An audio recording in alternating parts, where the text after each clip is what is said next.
What's going on, everybody? We're going to get ready to get started in just a few moments. And we're going to be doing some stuff. We're going to talk about a lot of things that have happened. We've had some injury updates within the last few hours in the NFL. Um, for example, we have a player go on injured. We had a couple players go on injured reserve. Um, to miss the rest of the year. And another big injury plagues a NFC team, and so we're definitely going to talk about that. And we're also going to talk about my top five games um, from this week, and probably a game that will be deemed the game of the year at least so far. Uh, so we're going to get started in just under 60 seconds. Appreciate everybody coming in with me, and we're definitely going to talk about everything, and we're definitely going to have a really good time. So make sure y'all share this show out. Make sure y'all let everybody know what's going on. I went ahead and shared it to some areas too, and um, and definitely make sure that you come on in, and we're just gonna have some fun. So we're gonna get ready to get started, and let's get it. 60 seconds, y'all.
Good evening, Titan Nation. How is everybody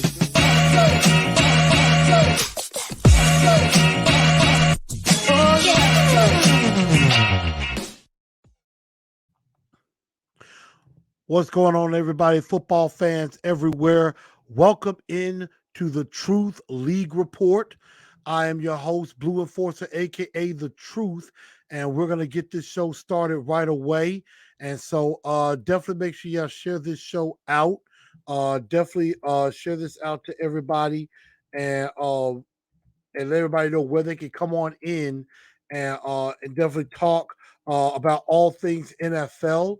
Definitely come in and talk about that, and we are going to get everything started. So we're going to be talking about all teams, not just the Tennessee Titans, but some of the other teams as well. We definitely had a lot of injury news that has come out recently, and we're definitely going to talk about that.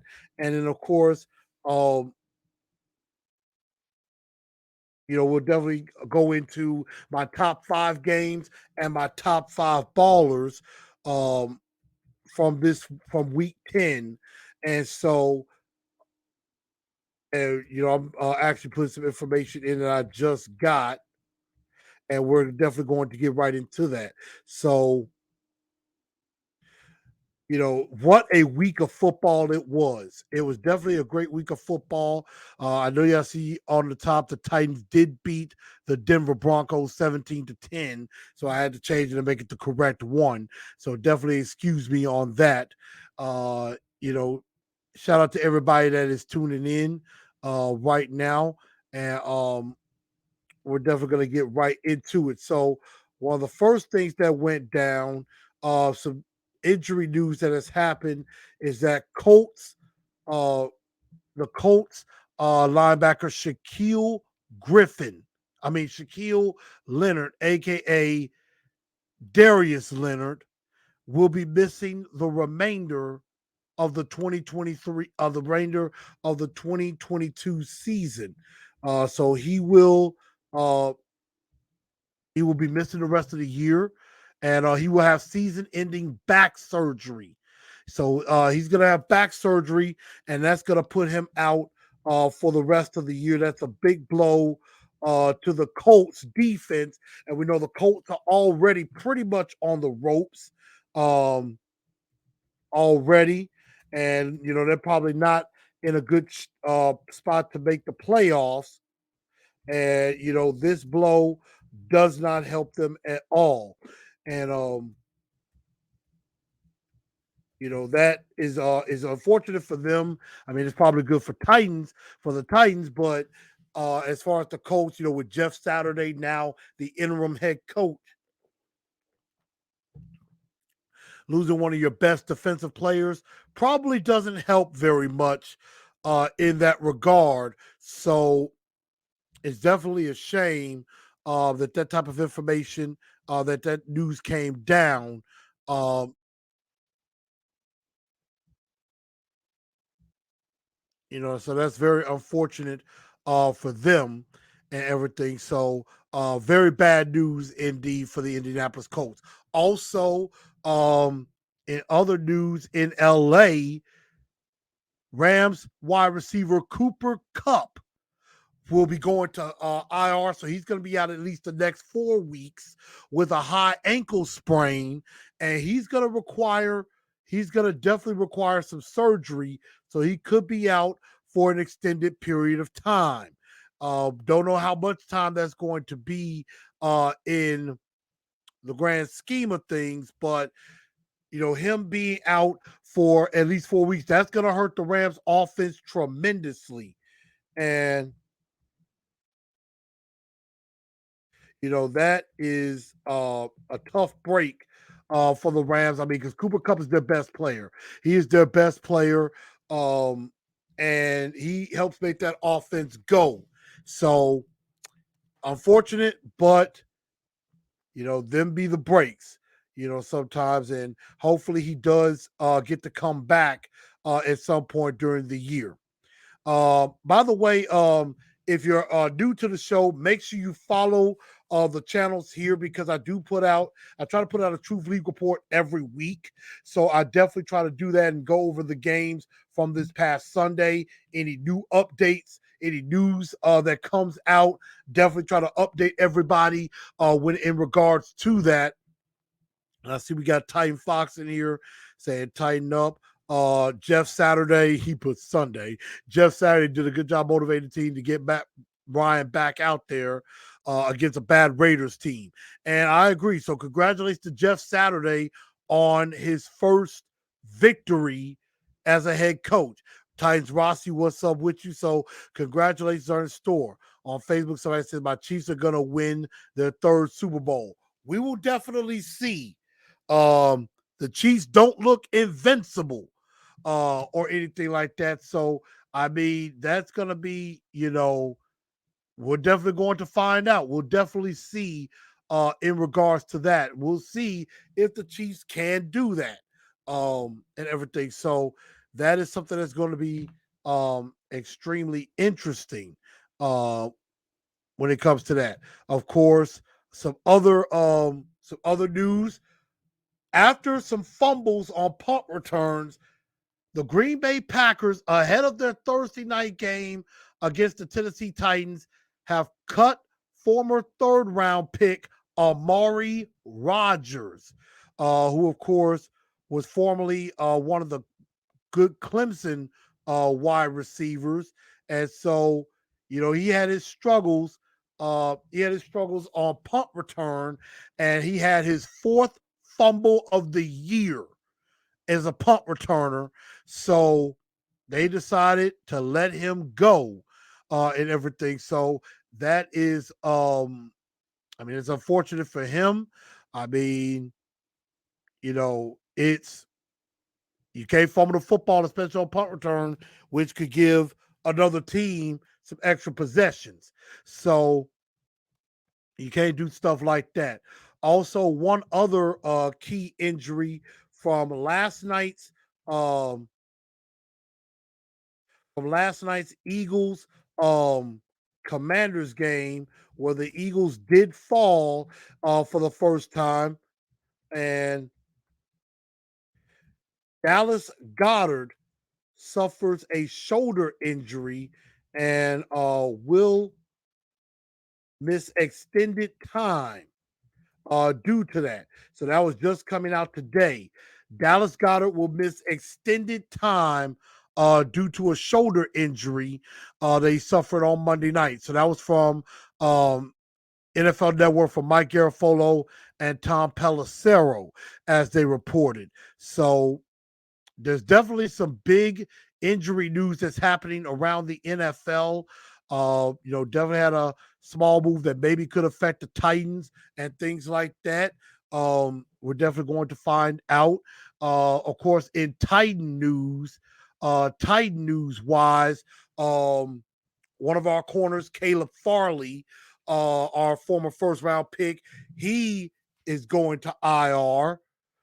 He's going to IR and probably could be out for the remainder of the season due to possibly a herniated disc.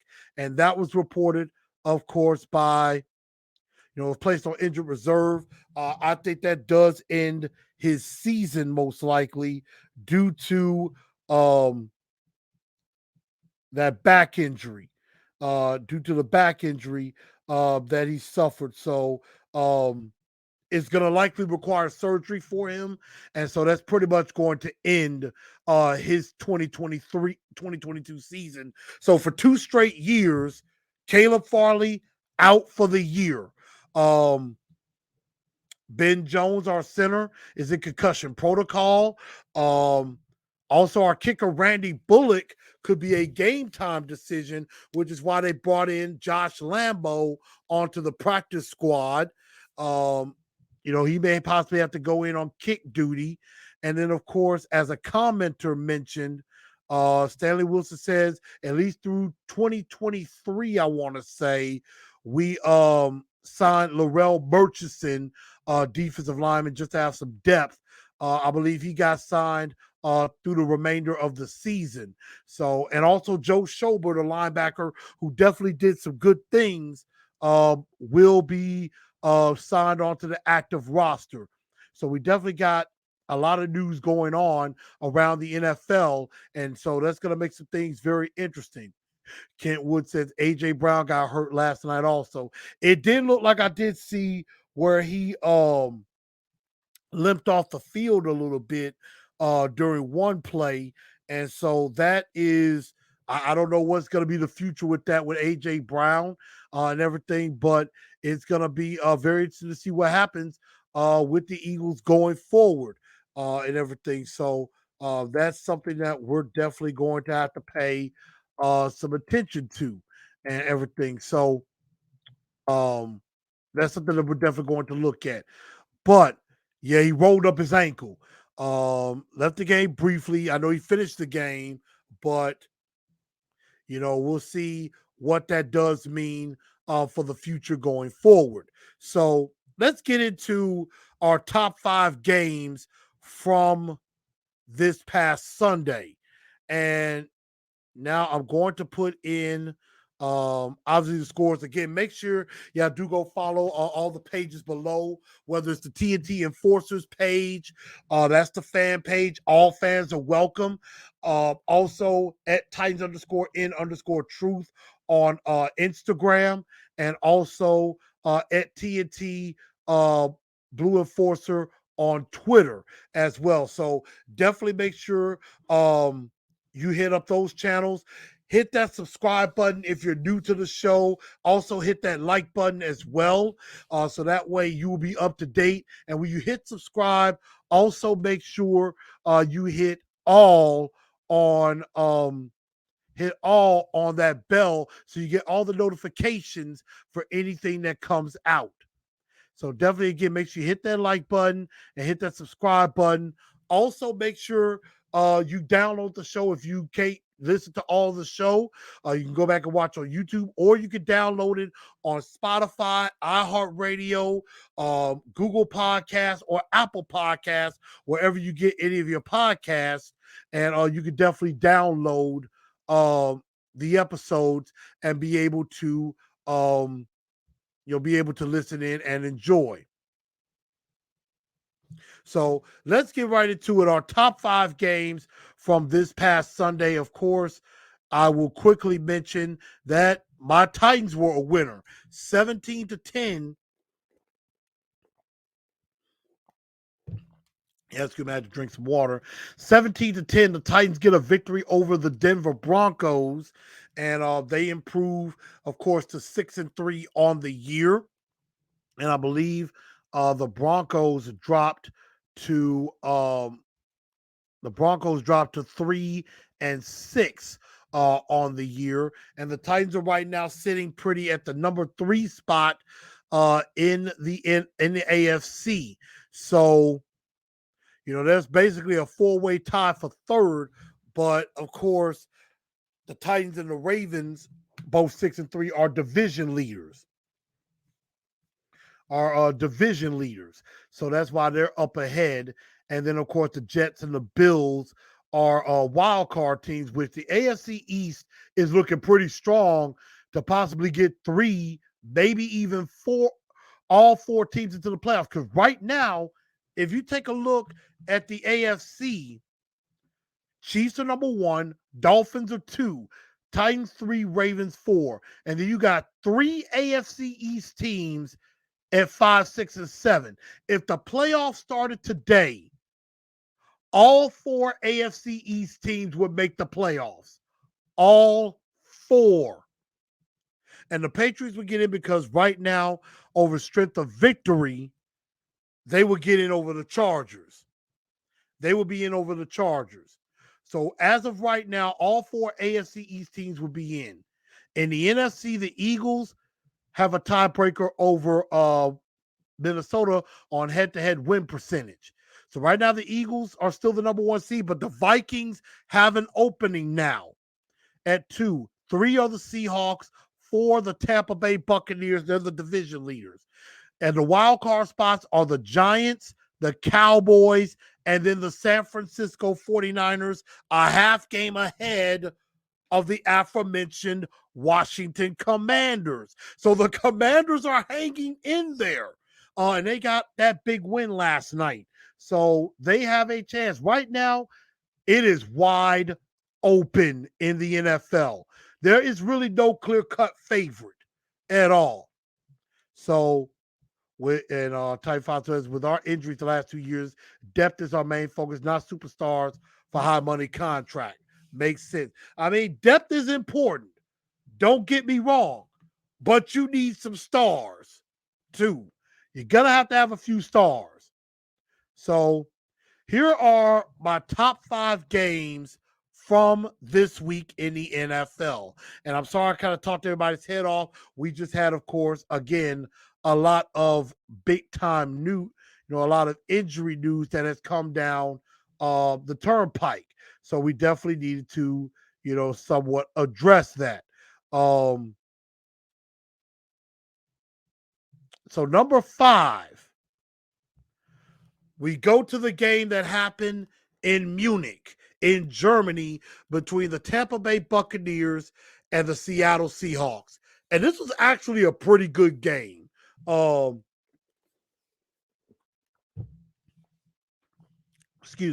Good hard-fought competition back and forth by both teams.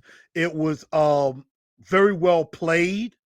And then at the end of the day, the Tampa Bay Buccaneers took care of business, got the win. Devin White had a couple of big-time sacks in this game. Rachaad White had 22 carries, 105 yards. Julio got a touchdown along with Chris Godwin.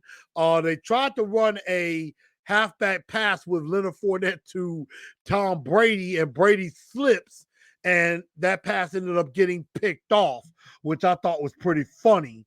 But it was a great crowd there in Germany, so it definitely was very good for the first game ever to be played in Germany ever. I mean, we've had some games, we've had games in Mexico, and we obviously had a game, we have a couple of games in London, but now we've went to Germany, which definitely opens up for playing some games in more in more countries outside of the United States. So that was actually pretty cool. Number 4 would be the Chicago Bears and the Detroit Lions. And this game looked like it was going to be kind of boring in the beginning, but then in the second half, the scoring really picked up. The action really picked up. Justin Fields, even though in the loss, I thought was pretty impressive. I mean, not great, but I think he's coming along. This is an organization that looks like they're not going to give up on him. And he definitely did some things both in the air and on the ground. But Detroit made, I think, a good play, had a pick six defensively by Jeff Okudah, and got a late touchdown touchdown run to be able to win the game and hold the Bears off 31-30. But a highly competitive and entertaining game. And I forgot to have the scores on the ticker underneath. Number 3, the Washington Commanders on Monday night go into a hostile environment like Lincoln Financial Field in Philly and upset the then undefeated Philadelphia Eagles 32-21. So there are no more undefeated teams in the NFL. Washington's defense was definitely opportunistic. They hopped on 3 big turnovers in the game. They intercepted Jaylen Brown where he was trying to go deep to A.J. Brown. They had another fumble. They recovered a fumble where I believe Watkins was the player who he caught a deep pass and then wasn't touched. He tried to get up and run some more, loses the ball, and then Washington recovers. And then there was a very controversial play where Dallas Goedert catches the ball, and as he's going down, he gets pulled down by the face mask, and also Washington pops the ball loose, and the play started to continue, and it looked like Washington was going in for a touchdown, but instead, they said that Goedert was down, that the Washington player was down by contact right where he recovered the fumble. But the crazy thing about it is the refs completely missed that face mask. There was a blatant face mask on that play, and then Dallas Goedert, of course, was hurt on that play and did not return. But Taylor Heinicke, I mean, he helped Washington win the AFC East, I believe, a couple of years ago. They win the NFC East a few years back, and Taylor Heinicke might be the better option than Carson Wentz. And, I'm going to get to the Commanders. I'm going to definitely talk about them because there was something very impressive. Terry McLaurin had a 100-yard game and things like that. And again, Washington was just very opportunistic, and they did exactly what they had to do. Coming in at number 2, the Dallas Cowboys and the Green Bay Packers, a team that the Tennessee Titans will see in a couple of days on Thursday night. Green Bay gets the win 31-28. Now, in this game, it was back and forth, but it did look like for a while the Dallas Cowboys is going to run away with it. They were up by 2 scores, up 28-14, but could not finish the job. Dak Prescott was picked off twice in this game, and then the Packers were able to do enough, got it to overtime, and was able to get out of Lambeau, stay at home with a big victory. And even though there was a little bit of controversy between Aaron Rodgers and head coach Matt LaFleur, we don't know what that's going to mean for Thursday night, because, I mean, if those two are not on the same page, that could look good for us. And Denver's defense has been an issue. Green Bay has lost games to some not good teams in the past. So, Green Bay, even though it is, us on the road and the Titans are at a disadvantage, they've lost to some teams they probably had no business losing to. Like, there was a point where they lost 5 in a row. They lost to Detroit. They lost to Detroit. I mean, they lost to a Giants team that is looking pretty impressive. Got dominated at home by the Jets. Lose to the Commanders as well. So, I mean, the Packers are very beatable. They looked good in this game, but they are very, very beatable. That much I can tell you. And then the Cowboys, no Zeke in this game and things like that. So, I mean, the Cowboys just essentially blew that game. They had everything really under control, and they let the Packers score 17 unanswered in the fourth quarter in overtime, even though CeeDee Lamb balled out, had 150 yards and 2 TDs, and Pollard had 150 yards in the game. I definitely, I love Tony Pollard to death, being a former Memphian from the Memphis Tigers. But, I mean, the Cowboys 6-3, we'll definitely see. They're still in control. They're not, they're still not in control of the East. They're still in control of the East, I should say, right now. I'm sorry, what am I saying? Yeah, I'm sorry. They're not in control of the East. Philly is. Philly is in control of the East, and then the Giants are right there. So, I mean, the NFC East is definitely going to be a dogfight to the very, very end. So now, and then let's see. And Ms. Mims asking, how am I doing? I'm doing good.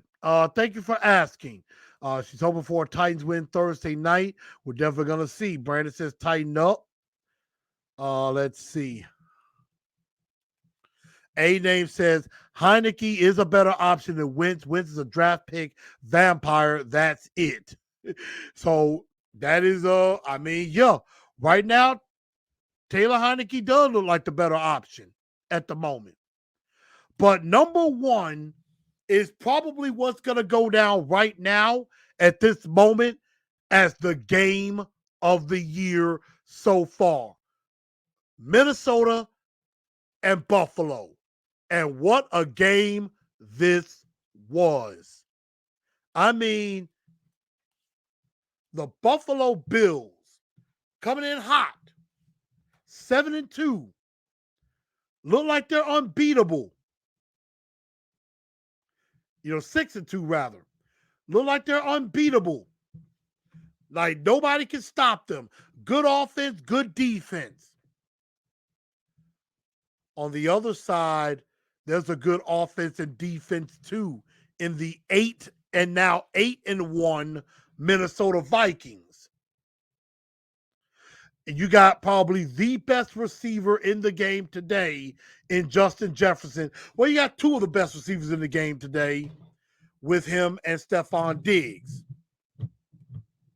And it looked like it was going to be a blowout for Buffalo, because at one point in this game, I was looking at the score during the watch party as I was talking about the Titans, and it was at one point 27-10 in favor of the Buffalo Bills.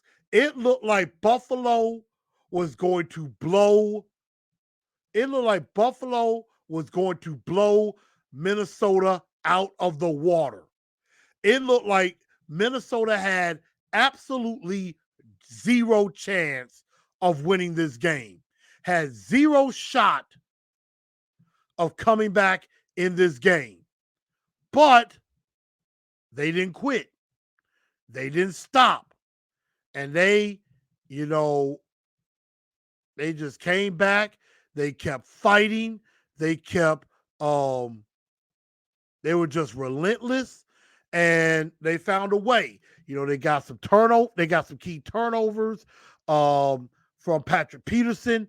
And I mean, Steve and Justin Jefferson making a big catch, a fumble in the end zone where Buffalo made the stop on Minnesota on a 4th and goal, and Buffalo looked like, okay, we're going to put this game away. Josh Allen fumbles at the 1-yard line. Ball is in the end zone, recovered by Minnesota for a touchdown. And then Buffalo, with like 30 seconds to go, gets down the field, kicks a field goal, takes it to overtime. Minnesota scores a field goal, goes up 33-30. And then Patrick Peterson picks off Josh Allen to end the game. And as Titan Fox said, that game was insane. That game was very much insane.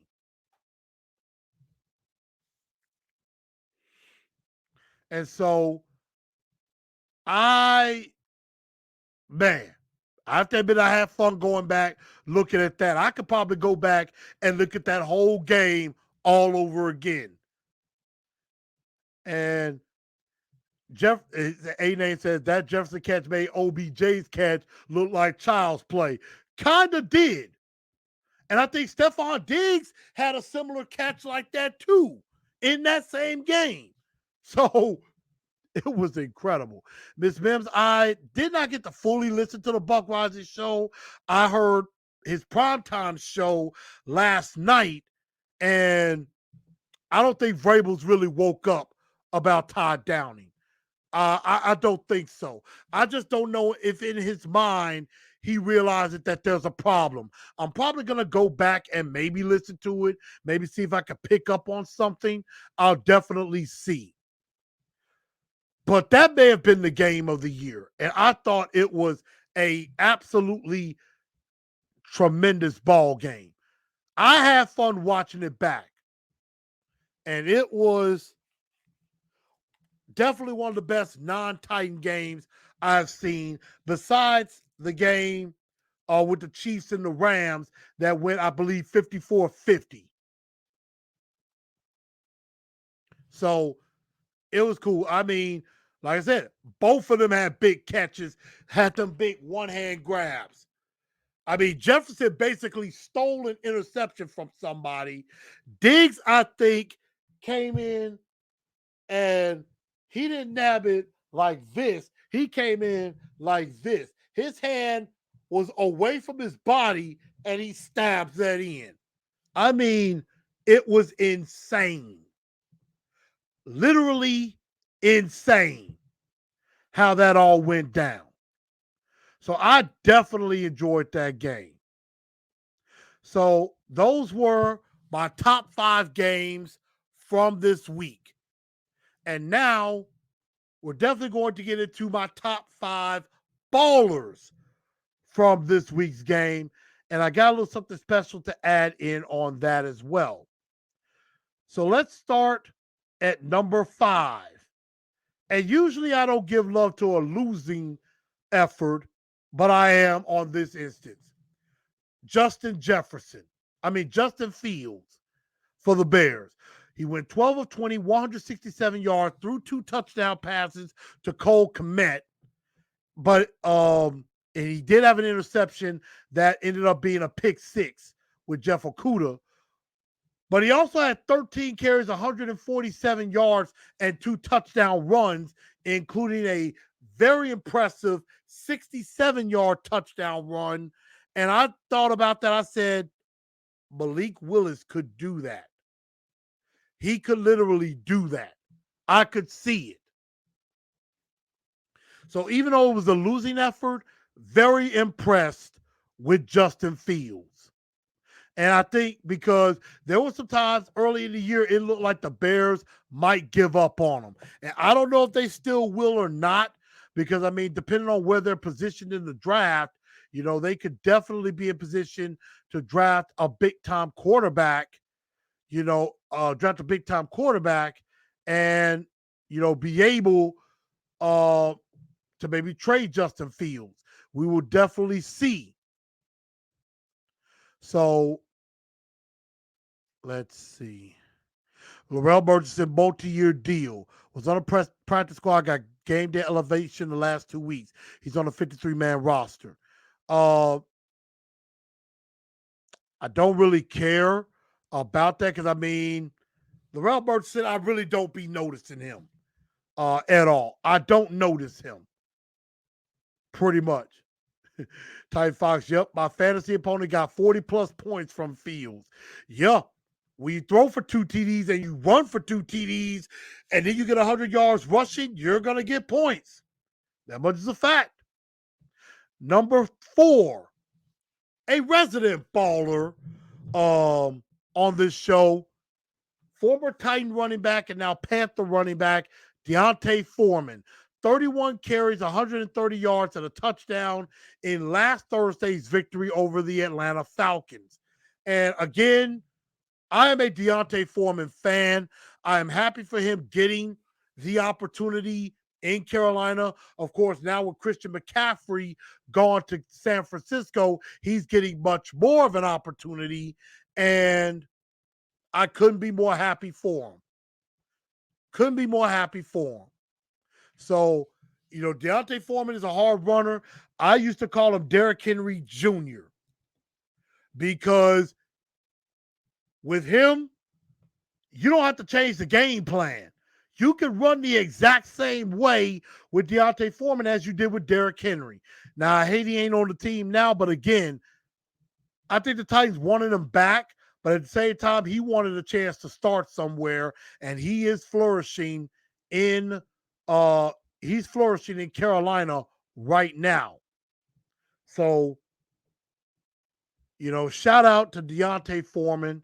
Right now he is leading his team in rush. He's got 426 rushing yards on just 91 carries in 10 games. So, he could definitely hit 1,000 yards by himself. We're definitely going to see. At number 3, the current leading rusher in the NFL, Saquon Barkley, had another nice game. I believe it was his 5th or his 6th game of 100 yards this year. 35 carries, 152 yards, and a touchdown in a win over the lowly Texans, and that pushed the Giants to 7-2 on the year. A very impressive 7-2 at that. They really should be 6-3 because they should have lost to us in the beginning of the year. But Saquon Barkley looks like he's back to form. He's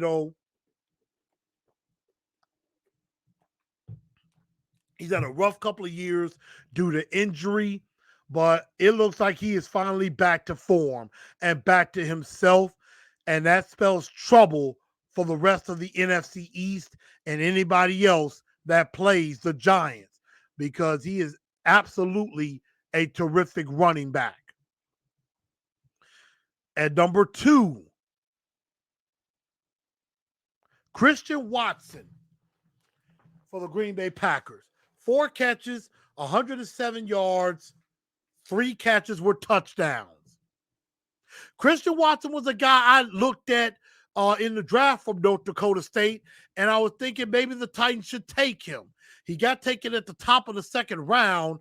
I think, honestly, if they had kept their 26th pick, I would have went with Christian Watson. I definitely like him. I think he has some good speed. He has good hands. I like Christian Watson out of North Dakota State. Hate that he's not with the Titans, but he's definitely looking pretty good in Green Bay. So definitely very impressed. We'll get to see him firsthand on Thursday night. Definitely could get separation as well. But number one is the Washington Commanders. First off, I'm going to give hats off to Brian Robinson. The stats may not look great. 26 carries, 86 yards, and a touchdown. But the thing that impresses me with Brian Robinson is this. Brian Robinson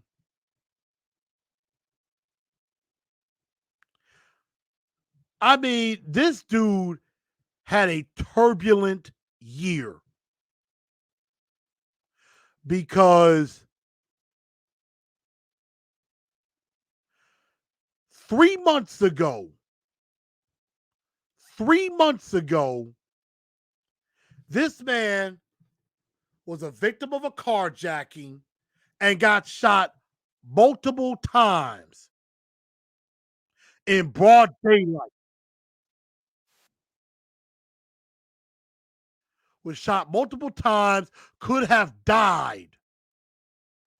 He literally could have died.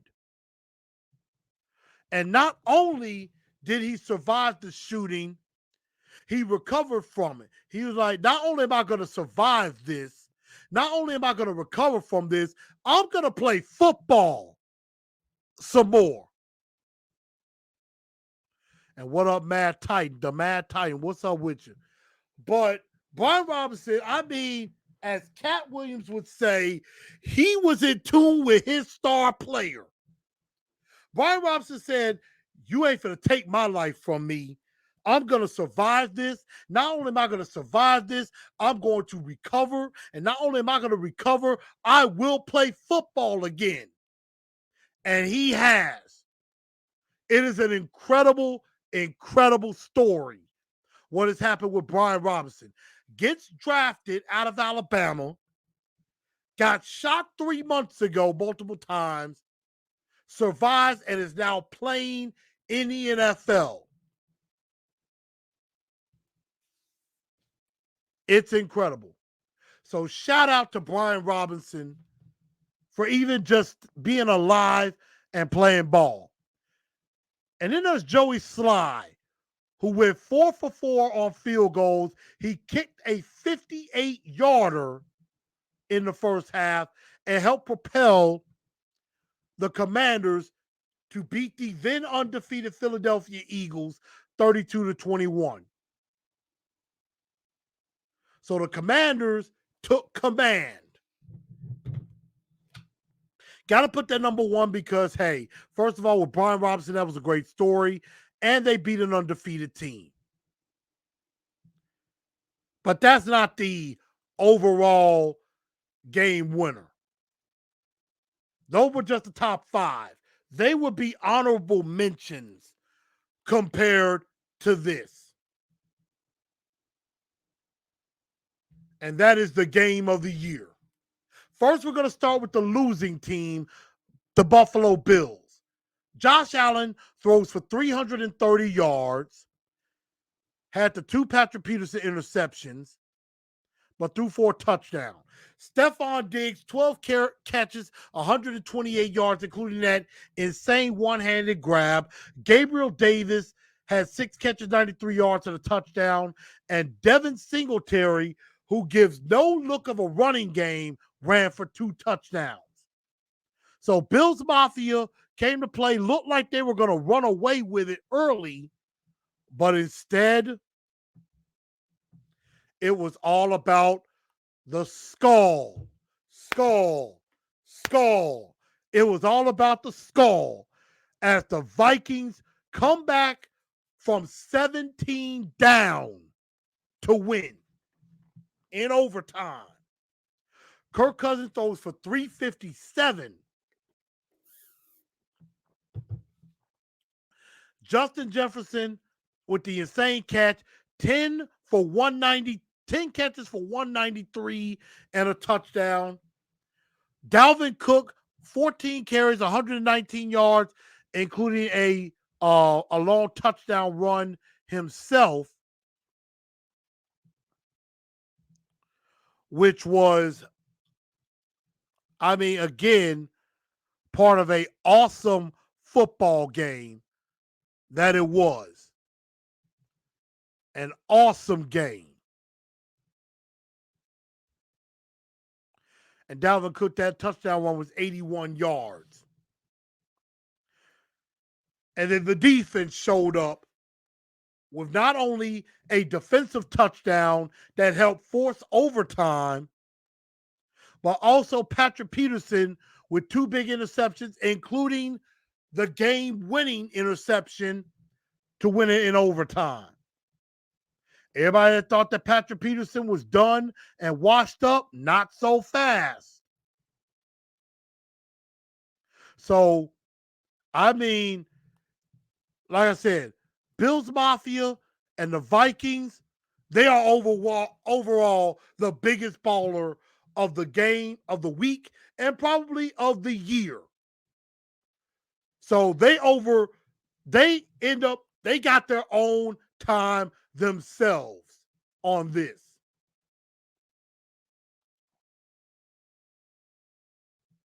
And Titan Fox says Skull. Is that like the really cheap vodka, or is that the new word? That is the Viking chant, their hashtag, Skull, SKOL. And I mean, yes, it is a type of vodka.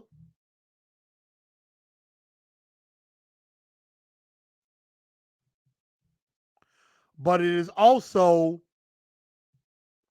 expressing feelings to somebody before taking a drink. In Viking terms, skull, and then you take a drink. But shout out to the Minnesota Vikings and the Buffalo Bills. That game was awesome. And I'm going to put it up one more time what the final score was in overtime, 33-30. Hell of a game. So,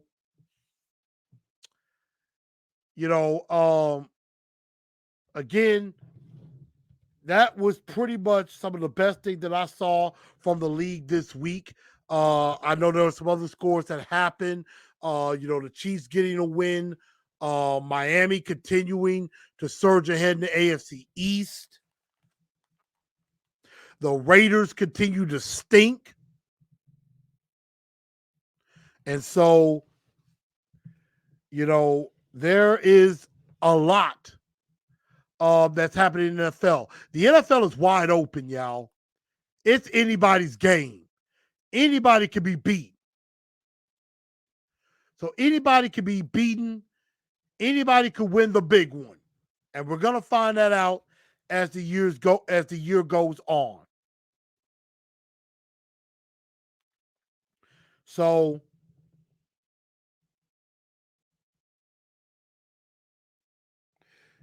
now I'm going to get ready to wrap this show up. Tomorrow night, come on back with me. We are going to preview Titans Packers. We're definitely going to talk about that. I may be able to have a guest on. Don't know if I'm going to be able to do so, but I am going to try. We'll definitely talk about that. And then also, of course, on Thursday, there will be a live stream. I am not 100% certain I will be at El Toro Loco. I may be there because I know it's supposed to be a pretty big gathering there. So I might go live there if I get some sleep before the game. If I can get some sleep before, then, I might be able to tough it out and then come on back home and go to sleep before I have to go to work.